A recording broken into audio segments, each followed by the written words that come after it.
Hello guys! Hello! Welcome dito sa aking channel, Kapalaran 888 Libra. Alamin natin Libra kung ano ang messages, vibration, gabay, energy para sa inyong lahat. Weekly Tarot, December 11 hanggang 17, 2023.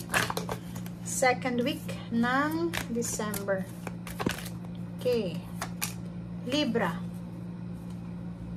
Okay, Libra. Mayroon ka ditong Emperor and Two of Autumn. Ooh. Okay, so unahin natin tong balanse na to. Sinasabi ng baraha mo dito, Libra, na lahat daw ng gagawin mo simula sa linggong ito is kailangan mong maging masaya, 'di ba? So, gawin nating masaya ang linggong ito. Like, for example, enjoyin mo. Tama ba yung Tagalog ko? Mag-enjoy ka sa kung ano man ito na gagawin mo sa linggong ito. Okay? Yung iba sa inyo dito is parang busy kayo.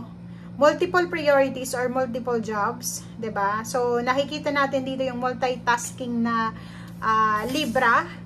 Kasi pwedeng kayo ay magbabakasyon for Christmas and New Year. So, tinatapos nyo na ngayon yung mga obligations nyo.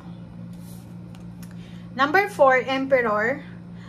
Dito sa barahang ito is kailangan mo daw yun, like here, kailangan mong i-organize yung trabaho mo, yung schedule mo, bago ka daw makapagbakasyon. Parang ganon. Or pwedeng sinasabi ng baraha sa'yo dito na kailangan muna natin na maging stable yung ating income,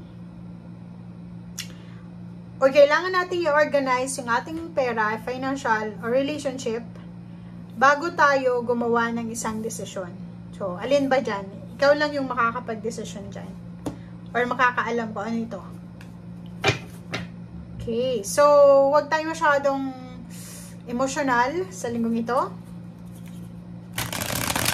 Be logical. Be focused. Be firm.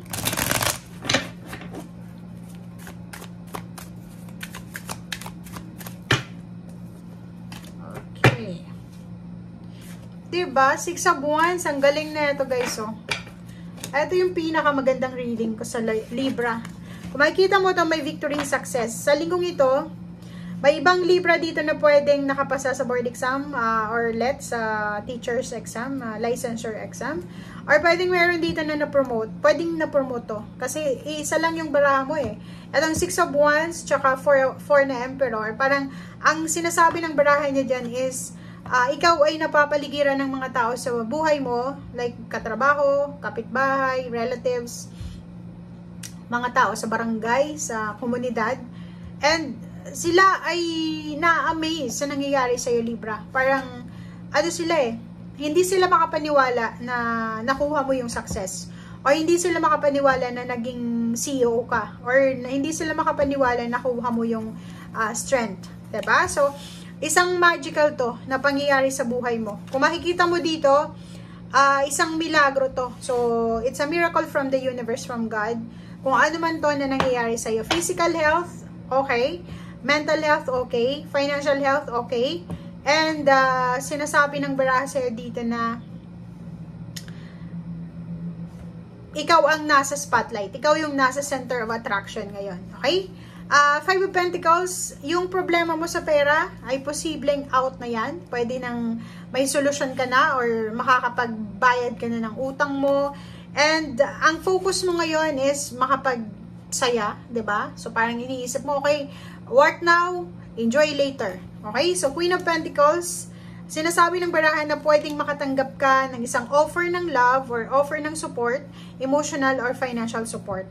0 the Fool, may iba sa inyo dito na posibleng naghihintay kayo ng promosyon. Ito na siya.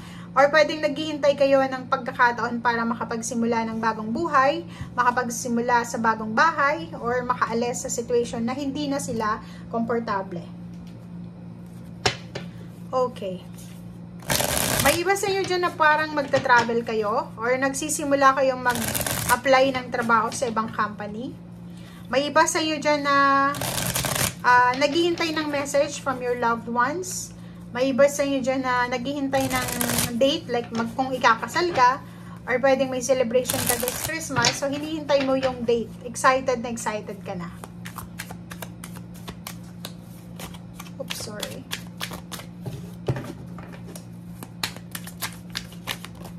Oops, Libra.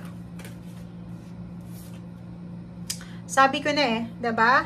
Kasi sabi ko lang sa'yo kanina na may Page of Cups and then Queen of Pentacles, may posibleng tulong dito na parating. May mag-share sa'yo ng blessings or pwedeng ikaw yung mag-share ng blessings, isang financial advisor siguro to, or pwedeng bangko, or pwedeng kamag-anak mo na mayaman. Okay? Or pwedeng ikaw ang hihinga ng mga Christmas gifts this Christmas. Or pwedeng ikaw ay makatanggap. So, yun. So, nakikita natin dito na sa isang okasyon to. Isang birthday celebration, Christmas party, or any guys ang celebration nito na pwede kang makatagpo ng isang tao na pwedeng siya ay makatulong sa'yo, na makapasok sa trabaho, mabigyan kanya ng connection, or i-recommend kanya sa pinagkakatrabuhan niya, or pinagtatrabahuhan, sorry.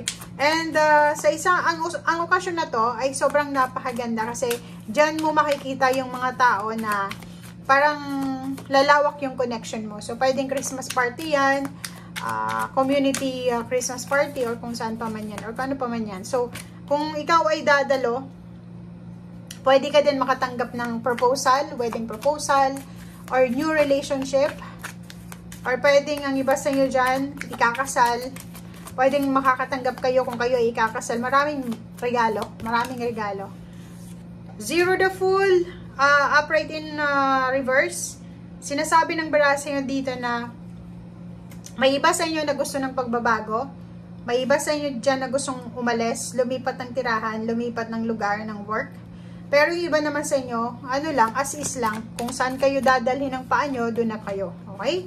And Nine of Cups, wow. So, masaya ka sa linggong ito kasi maraming dapat na i-celebrate.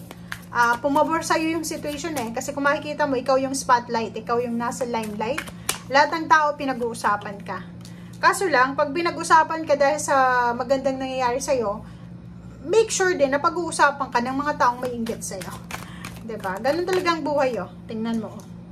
Diba? So, kung makikita mo dyan, focus ka sa kabutihan mo, focus ka sa blessings mo.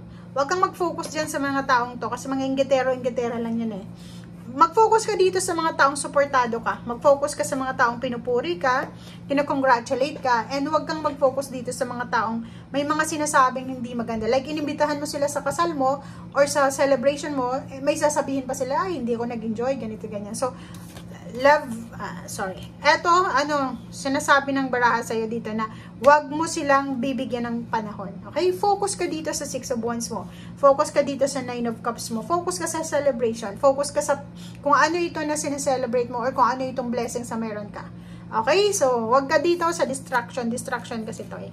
Thank you guys and see you again. Bye!